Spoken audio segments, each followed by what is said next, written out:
What's the key to finding a diet that is successful from your experience? What are the foundational factors of that diet that's going to typically make it stick? There's two real things that you need to think about when it comes to dieting. One is its impact on your weight, because calories in and calories out, as non-sexy as it sounds, as clinical and cold and heartless as it sounds, is true. Second, you also need to think about the nutrients in your food, because if we just take one of those parts and ignore the other, we can get into a really bad place. I can even see those grapefruit diets that people say, like, eat 3 grapefruits a day and you'll lose weight. Yeah, you will, because you're under consuming calories. But is that healthy from a nutrition side? Absolutely not.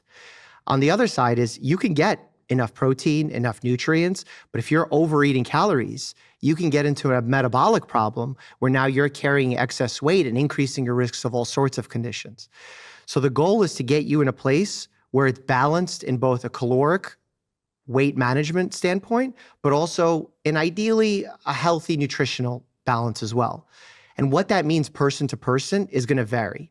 It's going to vary based on the medical condition they have. Some patients who are anemic may need certain nutrients that someone who's not anemic doesn't need. Someone who's prone to kidney stones may need a slightly different diet than someone who is IBS prone.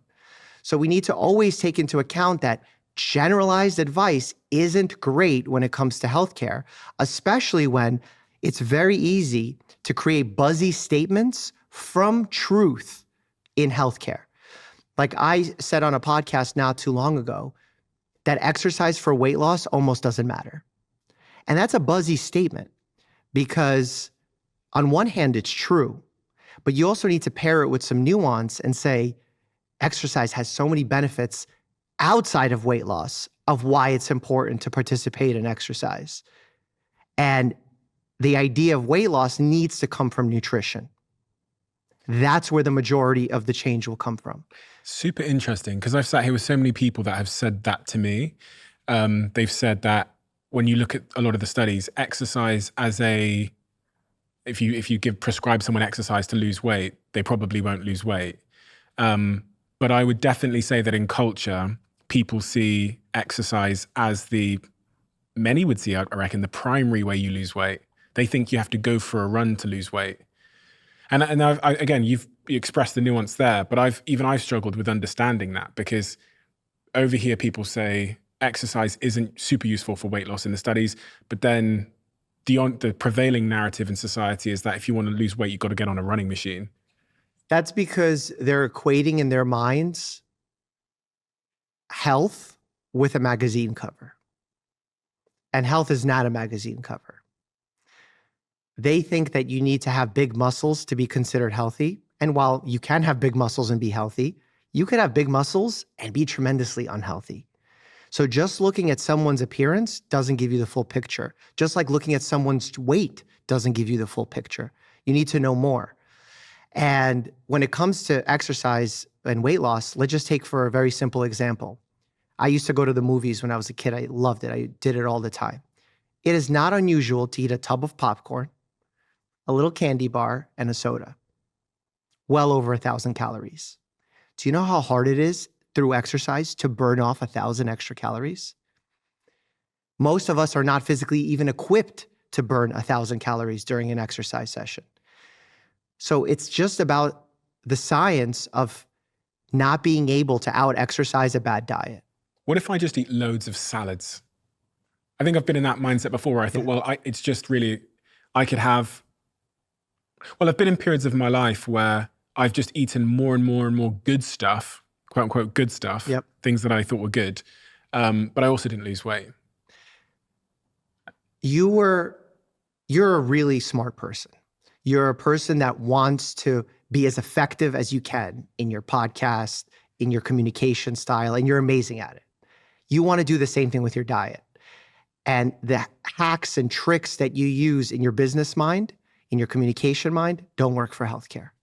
You cannot find the shortcut of the salad that's going to fix everything that bothers you, of the probiotic, miracle supplement. It's not going to be there. That's why some of the minds that actually end up falling for the most simplest forms of misinformation are those who are really good at business. Because the things that work very well in the business world, in the communication space, don't work in healthcare, because healthcare is not a commodity. Healthcare does not work well with extremes. You cannot do something so good all the time without it having negative repercussions. You want to be good, not perfect, when it comes to healthcare. And the more you try and chase perfect, number one, you're going to get the negative response. But also, number two, you're going to create anxieties, worries that are also toxic to your body. So you have to be very careful. So perfect is not only just an illusion, it's a toxic illusion. I saw someone talking recently about the calories in, calories out thing. And the first comment was a lady who I think had a pre-existing condition, basically saying, because of my pre-existing condition, the calories in, calories out thing does not work for me. I've tried it. And then the health influencer responded and said, it works for everybody. Both statements are true. Okay. Dialectics are common in healthcare, where two opposing ideas can both be true. Someone can try and do calories in, calories out, which through science works, but the application of it can fail. Well, I'm thinking not about the application and like the science of it. Is it regardless of whether I have a pre-existing condition? Not regardless. Pre-existing conditions is part of the application. Okay. The individual is part of the application. I think she was making the case that because of that pre-existing condition, that the maths of it don't apply to her. Like it doesn't actually work on her body. It shifts. Versus the application. Okay. It absolutely shifts. And that's the truth for most medicine. Like when I try and get my patients into a healthy blood pressure range, because we know that having a resting blood pressure above a certain number predisposes you to having risks of heart attack, stroke, all these cardiovascular conditions. When I treat them with a medication after lifestyle changes either didn't work or they weren't able to go down that route, we have this really unique knowledge. Public health-wise, we know that controlling the blood pressure on a large scale will lower deaths significantly, will lower heart attacks significantly. But by me medicating this one patient, I have no idea if it's going to help this individual exactly. But that's because all we're doing in medicine is doing our best with the limited information that we have on hand. Closing off on that point about exercise. So if we shouldn't be thinking about exercise as a way to lose weight, what is the sort of medical advantage, the physiological advantage for me if I go to the gym every day and I'm active? Literally everything else.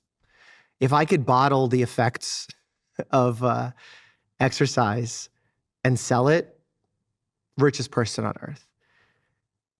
Happiness, mood, social connections, strength, ability to decrease cancer risk, increase ability to fight off cancer, increase longevity. Literally everything else is the benefit of exercise. And I say that as someone who's been very exercise focused, but over the last few months, I've kind of fallen off. I've gained some weight. I haven't been exercising as much as I want because sometimes life gets hard. Life gets in the way. Things become problematic. Mental health sometimes takes a struggle. And we need to be aware that that can happen. The idea that we need to make every person perfect, or if they're not perfect, they're a failure, that's such a dangerous rabbit hole to go into. How much exercise? Going to vary person to person.